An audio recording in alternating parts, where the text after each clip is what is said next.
Hello అండి, నా పేరు సందీప్ అనాలిసిస్ 27 ఛానల్కి అందరికీ స్వాగతం. ఈరోజు మెయిన్ టాపిక్ వచ్చేసి ఏబిఎన్ రాధాకృష్ణ గారి ఎడిటోరియల్ కాలం గురించి మనం మాట్లాడుకోబోతున్నాం అండి. చిన్న రిక్వెస్ట్ ఏంటంటే నా ఛానల్ని సబ్స్క్రైబ్ చేయండి, అలాగే బెల్ ఐకాన్ యాక్టివేట్ చేసుకోండి. ఇప్పుడు టాపిక్లోకి వెళ్ళిపోదామండి.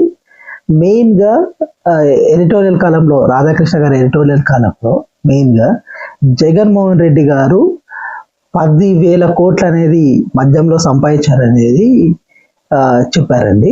ఈ ఎడిటోరియల్ కాలంలో బేసిక్గా 10,000 కోట్లు అనేది మద్యంలో అనేది సంపాదించే అవకాశం అనేది ఉంటుందండి.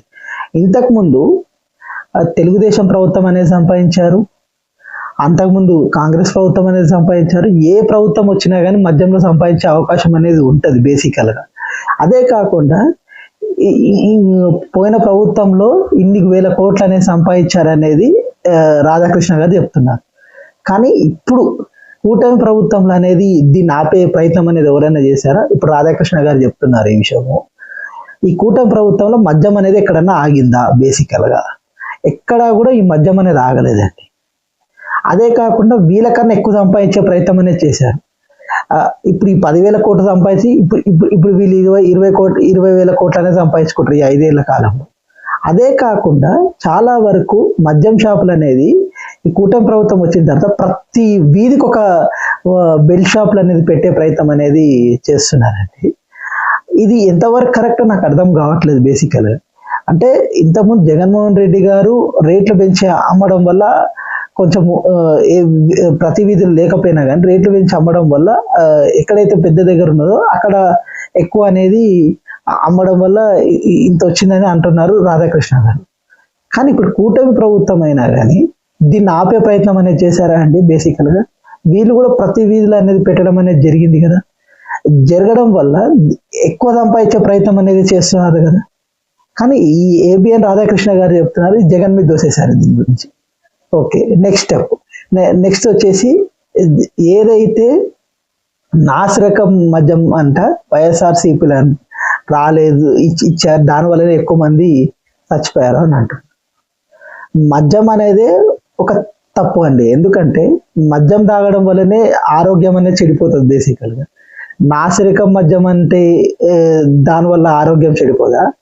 అలాగే ఇప్పుడు ఇచ్చే మద్యంలో ఆరోగ్యం అనేది చెడిపోదా? అది ఏందో అర్థం కావట్లేదు. ఇప్పుడు కూటమి ప్రభుత్వంలో పెద్దలు చెప్పినా కానీ అది నాకు అర్థం కావట్లేదు. మద్యం వల్ల మనుషులు చెడిపోతారు అనే దాన్ని మనం క్రైటీరియా తీసుకోవాలి. కానీ నాసిరకం మద్యం ఇచ్చారు పోయిన ప్రభుత్వంలో, దానివల్ల మేము ఎక్కువ మంది చచ్చిపోయారు, దాని ఉసిరే తగిలింది, ఇది అనేది కరెక్ట్ కాదు బేసికల్గా. ఎందుకంటే ఇప్పుడు ఏ ప్రభుత్వం అయినా కానీ మద్యం తాగడం అనేది తప్పు. దాన్ని ఎలా తగ్గించడము, ఎలా ఆపాలనే దాని గురించి ప్రభుత్వం అనేది చూసే ప్రయత్నం అనేది చేయాలి. అదే కానీ ఎవరు కూడా ఏ ప్రభుత్వం అయినా కానీ మద్యాన్ని తగ్గించే ప్రయత్నం అనేది ఎవరు చేస్తున్నారు. ఒక ప్రభుత్వంలో మద్యం అనేది చీప్గా రావడం వల్ల మనుషులు చచ్చిపోయారని చెప్తారు. వీళ్ళు వచ్చిన తర్వాత ఆ మద్యాన్ని ఆపే ప్రయత్నం చేయకుండా దాన్ని ఇంకెక్కువ పెంచే ప్రయత్నం అనేది చేస్తున్నారు. దానివల్ల ఈ నైతికత అనేది ఈ మీడియా ఛానల్స్ అనేది ఉంటుందండి బేసికల్గా. ఇప్పుడు ఏబిఎన్ రాధాకృష్ణ గారే ఉన్నారు, ఈ విషయం చెప్పడం కరెక్టే, అది తప్పని ఎవరు అంటలేదు. కానీ ఇప్పుడు కూటమి ప్రభుత్వం చేసేది కూడా తప్పనే విషయాన్ని ఏబిఎన్ రాధాకృష్ణ గారు చెప్పుకుంటే బాగుండేది అనేది నా అభిప్రాయం అండి. అదే కాకుండా నెక్స్ట్ వచ్చేసి దీనివల్ల ఎక్కువ ఇప్పుడు సిబిఐ కేసులో జగన్ అనేది ఎక్కువ జైలుకి వెళ్ళిపోతాడని అంటున్నారు ఏబిఎన్ రాధాకృష్ణ గారు. ఓకే, ఇప్పుడు జైలుకి వెళ్ళిపోవడం వల్ల అది ప్రూవ్ అవుతుందా అండి? బేసికల్గా ఒక విషయం చెప్పండి. ఇప్పుడు మొన్న పోయినసారి స్కిల్ కేసు ఉందండి. దాంట్లో డైరెక్ట్గా ఇప్పుడు 250 కోట్లతో చంద్రబాబు గారు దొరికేశారు. కానీ టెక్నికల్ పాయింట్ వల్ల ఇప్పుడు బయటకు వచ్చారు 90 days తర్వాత. కానీ ఆ కేసు అనేది నడుస్తూనే ఉంది కదా. ఇప్పుడు చాలా కేసెస్ పెట్టడం వల్ల ఇప్పుడు ఈ కేసులో కూడా చేస్తున్నారు, ఎంక్వైరీ అనేది చేస్తున్నారు. చేయడం వల్ల ప్రూవ్ అయితే ఎక్కువ శాతం జైలుకి వెళ్ళే అవకాశం అనేది ఉంది. ఎక్కడా కూడా ఇప్పుడు ఈ సిబిఐ ఎంక్వైరీలో కానీ ఎక్కడ కూడా జగన్ పేరు అనేది ఎక్కడా చెప్పలేదు. అంటే గ్రౌండ్ లెవెల్లో ఎవరైతే ఇప్పుడు కసిరెడ్డి రాజశేఖర్ రెడ్డి అనే వ్యక్తి మొత్తం కూడా హ్యాండిల్ చేశాడు అనేది ఇప్పుడు ఈ కేసులు అనేది వచ్చిందండి. అదే కాకుండా విక్రాంత్ రెడ్డి అనే ఎవరైతే వైబి సుబ్బారెడ్డి కొడుకు విక్రాంత్ రెడ్డి అతను మొత్తం హ్యాండిల్ చేశారనేది వచ్చింది. అదే కాకుండా దీన్ని జగనే చేయించారని ఏబిఎన్ రాధాకృష్ణ గారు చెప్తున్నారు. ముందే సర్టిఫై చేసేస్తున్నారు, అంటే తప్పు ఈయన చేసేసాడు, ఈయన తీసుకొని జైలు వేసేయండి అనే ఒక వితండవాదాన్ని అనేది ఏబిఎన్ రాధాకృష్ణ గారు ఆల్రెడీ ప్రకటించేశారు. అదే కాకుండా ఎవరైతే విజయసాయి రెడ్డి గారి గురించి మాట్లాడారు. విజయసాయి రెడ్డి గారు అంట లోపలికి వెళ్ళి అన్ని చెప్పేశారంట, జగన్ మీద ఇది చేశారా అది చేశారని చెప్పేశారంట.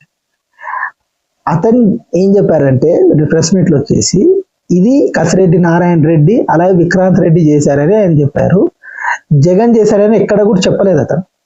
అతను చెప్పిందంటే నేను ఎవరికి భయపడట్లేదు, నేను ఏదైతే విషయం ఉందో అది నేను సిబిఐకి చెప్పాను అనేది అతను విజయసాయి రెడ్డి గారు అనేది ప్రెస్ మీట్లు అనేది చెప్పడం జరిగింది. ఏబిఎన్ రాధాకృష్ణ గారు ఏం చెప్తారంటే జగన్ పేరు కూడా చెప్పేసే ప్రయత్నం అనేది చేసేసారు, కొన్ని రోజులు అయితే జైలు వేసేసే ప్రయత్నం అనేది చేసేసారు అనే విషయాన్ని ఏబిఎన్ రాధాకృష్ణ గారు చెప్తున్నారు. ఢిల్లీ లిక్కర్ కేసు అంట 200 కోట్ల 2000 కోట్లతో ఎంతో ఉండేదంట. దానివల్ల ఎవరైతే ఈ మద్యం వల్ల డబ్బులు సంపాదించుకున్న వాళ్ళ మొత్తం కూడా వాళ్ళ జీవితాలను నాశనం అవుతున్నాయని ఏబిఎన్ రాధాకృష్ణ గారు చెప్తున్నారు.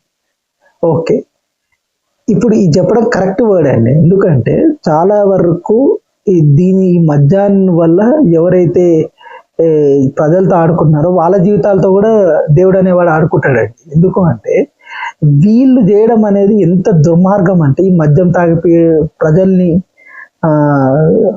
చంపేయడము, ఈ మద్యం వల్ల ప్రజలు చచ్చిపోవడము, ఇవన్నీ కూడా కరెక్ట్ కాదు బేసికల్గా. దానివల్ల దేవుడు అనేవాడు ఎప్పుడప్పుడు శిక్ష అనేది వాళ్ళకి వేస్తాడు, ఆ శిక్ష అనేది అనుభవించే ప్రయత్నం అనేది అందరూ కూడా చేస్తారు. కానీ ఇది కరెక్ట్ ఏబిఎన్ రాధాకృష్ణ గారు చెప్పారు. కానీ మెయిన్గా ఏబిఎన్ రాధాకృష్ణ గారు జగన్ మీద ఎక్కువ విషయం చిమ్మే ప్రయత్నం అనేది చేస్తున్నారండి. ఇది కూటమి ప్రభుత్వంలో కూడా జరుగుతుంది. ఈ మద్యం అనేది ఎక్కడైనా కూటమి ప్రభుత్వంలో ఆపి ఉంటే ఈయన వార్తల వల్ల అప్పుడు ఈయన వార్తలకు అనేది శాంటిటీ అనేది వచ్చి ఉండేది. ఆపకుండా ఓన్లీ జగన్ మీదనే దోషేసే ప్రయత్నం అనేది ఎక్కువగా చేస్తున్నారు ఏబిఎన్ రాధాకృష్ణ గారు. అది కరెక్ట్ కాదు. నా ఇన్ఫర్మేషన్ కానీ మీకు నచ్చినట్టయితే నా ఛానల్ని సబ్స్క్రైబ్ చేయండి, లైక్ చేయండి, షేర్ చేయండి.